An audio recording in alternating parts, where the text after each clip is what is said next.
Hello there. This is a follow-up to the post that should be right before this one about sort of lighting in Maya for beginners. So if you've not read that and you don't know what's going on, go check that out. This will sort of pick up where that left off, expanding on it a little bit. So we're going to take that 3-light setup and sort of flip it around to make what I've got on the screen in front of you here. So, I have my 4-panel setup. I have my camera up here. Cameras, you go to create camera, pretty straightforward, and then I just look through it, or once you've created it and named it, you hit panels and it should show up under your perspective. You can just select it there. So the first thing we're going to look at is what I have on the background here. So this is an AI sky shader.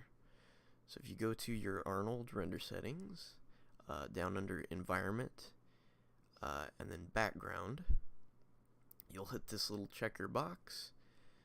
You'll create AI sky shader. It'll be your first option. And then a box that sort of looks like this should pop up. Where it says color, you'll hit the checker box, and where it will usually say file for you, you'll want to, or where it'll usually say color, you'll hit that checker box, and you'll go down and find the ramp. Now, once you've selected the ramp for this, you'll have something that kind of looks like this. It'll just be black and white, but the ramps are super useful for lighting and creating backgrounds. It basically works like a horizon line, so you create a color wherever you need to. You can move the colors around if you need to. You can swap them back and forth. But I really like using the AI sky shaders. They make things really easy. It works like a sky dome light, which is a ball that projects light. You can attach images to it, but using a ramp, you can sort of really make the background look good, look exactly the way you want to without having to find a reference image. And for that, it starts off at a sort of higher intensity, and I've lowered that just a little bit. I have mine at a 0.7, so it usually is at a 1. So that's what it looks like at a 0.7. You can see it brightens up a little bit, but I wanted mine just a little darker. Alright, and you can see all these check marks over here. Casting shadows, primary visibility, you can make it not show up in the view panel if you want to just use it as a light. Visible and diffuse will make it obviously not visible in diffuse. Visible and glossy, once again.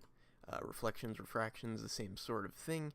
You can change the radius. It starts out just sort of going all the way around. If you want to just use it on a portion of a model, you can make it a little smaller, but I'm going to keep it just like that. So next, you'll see this light going around the eyes, and I used an emissive shader for that, which is another something new. So if you know anything about modeling, you'll probably know how to do this better than I do, but to create that shape, I go to NURBS Primitives, and I made a torus, and I've got all of my settings for it right here if you want to copy those.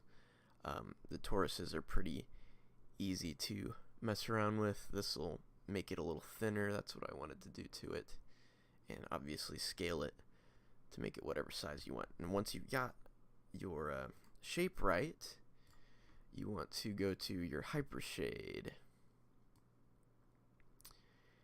and you can see I named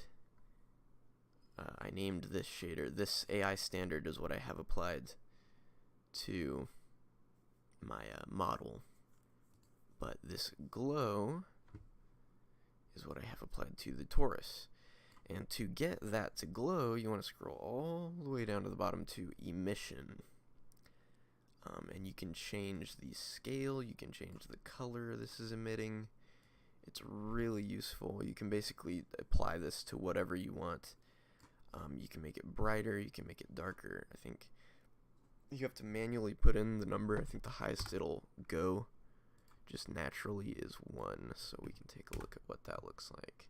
So you can see it got quite a bit darker there, but you can make it basically as bright as you want. You can blast out the colors so it basically just turns white, but it's obviously still putting off a blue light because I've got the blue color selected, so it still goes through. Another super useful light. So as of right now, I sort of have my fill light. Let me actually individually show you these. So that's what the shader turned off. The emissive shader turned off. I'm going to turn off the other light I have on. That is the rim light. Turn that intensity down. So this is what our scene looks like just being lit by our sky shader. So now let's turn our emissive back on. Where am I? Emissive, and I have that at scale 3. So now our halo is on. And I had these, and that looks pretty good. But 3 lights really is a good base to work on. You can do it with less, obviously. I mean, I think this looks pretty good. But just to add a little extra to it, we are going to create our rim light. And for the rim light, I used a area light. So you can see my attributes here, my rim shape. Usually I would say don't use just a white light. In this case I kind of liked it. I might play around with it a little bit here, but let's turn that back on. And let's get this looking through that. So you can see I came up from behind and on top, so the light is hitting the shoulders. It's bright, but it's not just totally white, which is kind of what you want to look for in a rim light. And let's mess with the color a little bit. The top sort of has a warm light to it, so let's give it a little bit of red and bring that up just a tiny bit. I just want the smallest amount of color. Yeah, I don't even want that much color in it. I want it to be basically just white. Yeah, that looks pretty good. And you can see the AI shader I have on the model reflects the halo really well, and it makes it look even better. So that is another form of 3-point light setup. And once again, I can't stress it enough how great the sky shaders are. You can see you get the color wrapping all the way around, so it goes all the way down from the bottom and comes up the front, and the same thing with the color on the top, so you can use that really effectively to get really cool lighting, where you got one shade on the bottom and then you've got another shade coming from the top. So a nice, quick, fairly simple, different way to do a 3-point light setup. Thank you for watching.